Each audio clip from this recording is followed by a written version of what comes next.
hold the phone, old school Steelers faithful, because today Pittsburgh is absolutely buzzing. This is Jack Romano live from the heart of the Steel City, and I gotta ask you, are we finally seeing the Rooney plan come together? Between an injury turning into hope, a new name joining the defensive line, wild rumors of a rival quarterback trade, and a young cornerback who could shut everyone up. This is big, folks, but listen, where is all this leading the team? Super Bowl bound or teetering on the edge of a cliff? Stick with me, because we're just getting started. All right, my fellow Pittsburgh Steelers fan, before we dive into the details of this Wednesday and all the latest on our squad, just a quick favor. If you're digging this kind of analysis, hit that subscribe button. It helps the channel grow a ton and keeps this passionate Steelers community alive and kicking. We're in this together.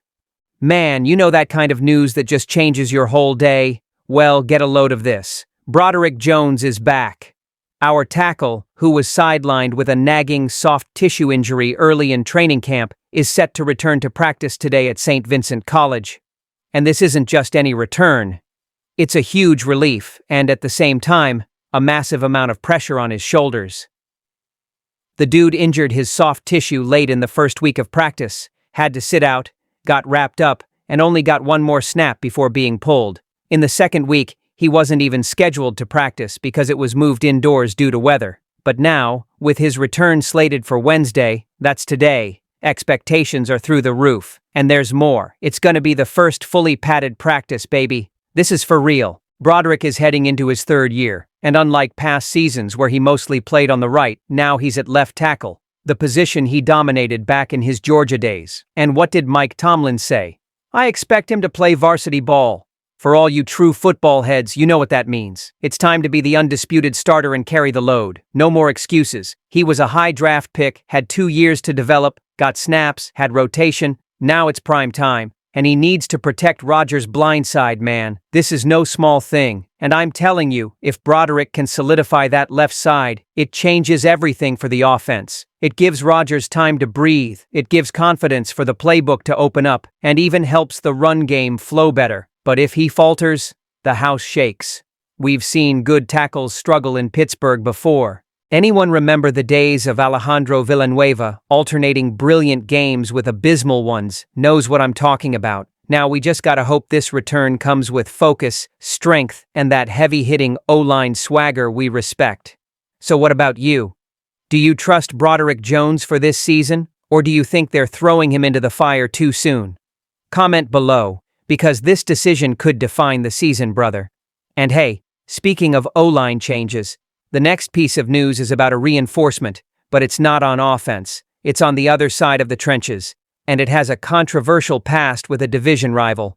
Hang tight, 'cause something good is coming. All right, black and gold pride true believers. You know that guy who's knocked on our door, left, came back, left again, and is coming back again? Yep, Dominique Davis is back with the Steelers.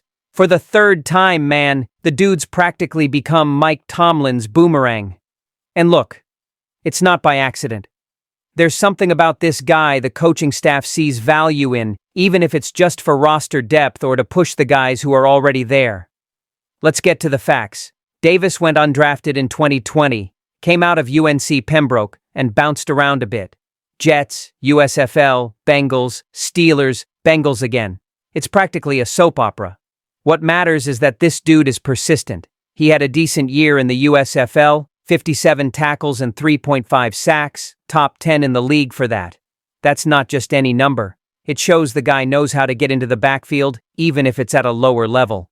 After that, he got opportunities in Cincinnati, played 2 games there in 2022, nothing crazy, but he logged 38 defensive snaps.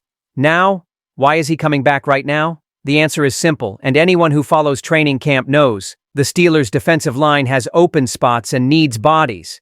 This isn't just about injuries, it's about needing rotation. The Steel Dynasty defense is physical, intense, and needs depth, especially in the middle. Davis might not be the name that electrifies the fan base, but he's a big guy with system experience, and he can help in camp to push the rookies, test formations, and maybe, just maybe, snag a spot on the final roster. And there's more.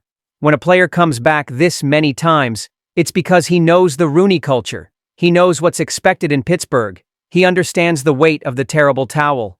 Even if he doesn't make it to the regular season, he helps elevate the practice level. Now, fan, I'm gonna be real with you.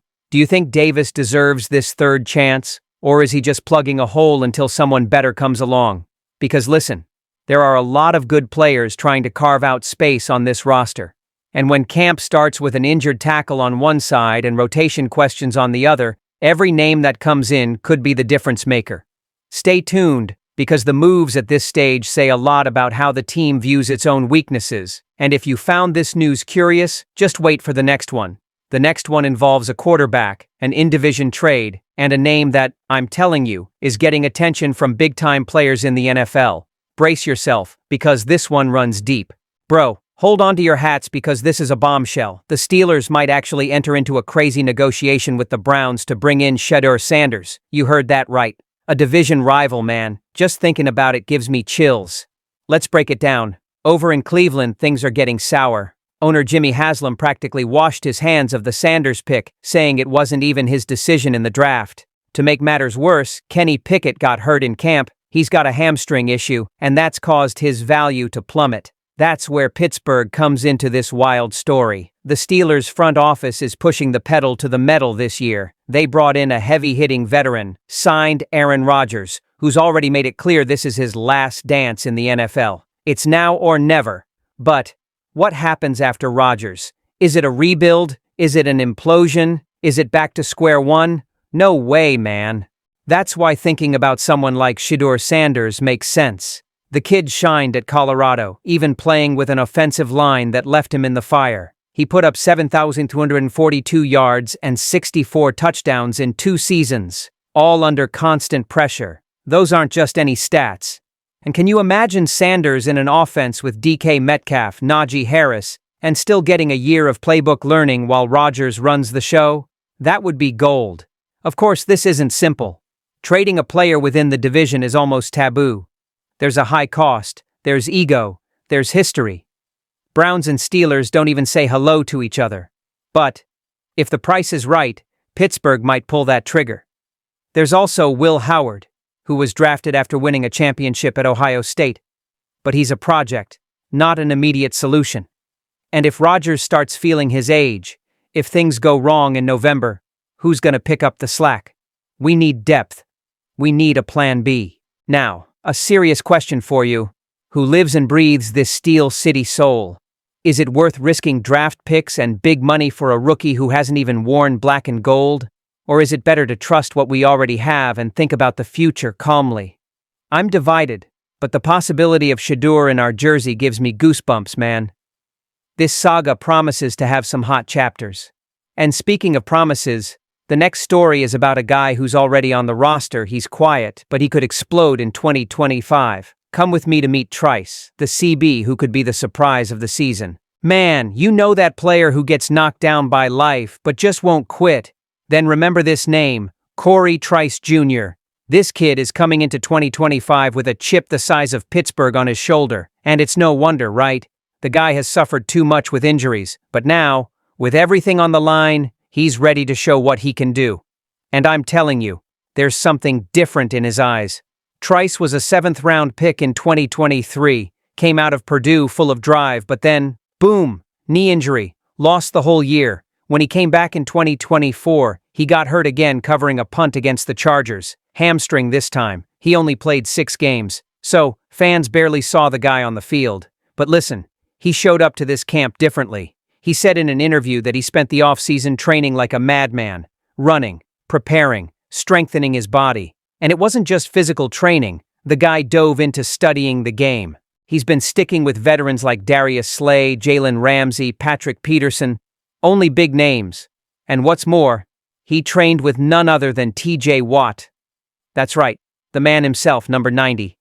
And TJ even gave him a shout-out at a press conference, praising the kid's focus and talent. When a monster like that talks about you, something good's going on, brother. And I'm telling you, Trice has the size and physicality that gets you excited. He's big, he can cover tight ends, he can play in the slot. He's that versatile defender we need if we want to be the most feared defense in the league again. Of course, the big question is, can he stay healthy? Because he has the talent, he has the instinct. But if his body doesn't cooperate, we're screwed. I want to believe, truly, because seeing a seventh rounder succeed with the Steelers always hits different, right? Remember Brett Keisel? Antonio Brown? There's a tradition there. If Trice can play 14-15 games this year, he could become a key piece in that secondary, and with Slay and Ramsey giving him lessons, the guy has everything to gain. Now, as a fan, I ask you, are you betting on Corey Trice, or do you think he's another promise that will fall by the wayside? Let me know in the comments, because if this kid clicks, it's another weapon in the steel curtain. And listen, after everything we've talked about today, injury return, O-line reinforcement, QB rumors, and defensive promise, there's a feeling in the air. And I'm going to tell you now, in the final stretch, what does all this really mean for Pittsburgh in 2025? You know what I really feel? That the heart of the Steel City is starting to beat stronger again. Broderick coming back, a defensive reinforcement, the possibility of an heir to Rodgers, and a kid like Trice wanting to shut everyone up. All of it shows that Pittsburgh is restless. This isn't just another season. It's now or never. It's blood in their eyes. So tell me, do you believe in this roster? If this analysis reminded you why you still believe in this steel curtain, hit that like button and comment. Is it still possible to dream in Pittsburgh?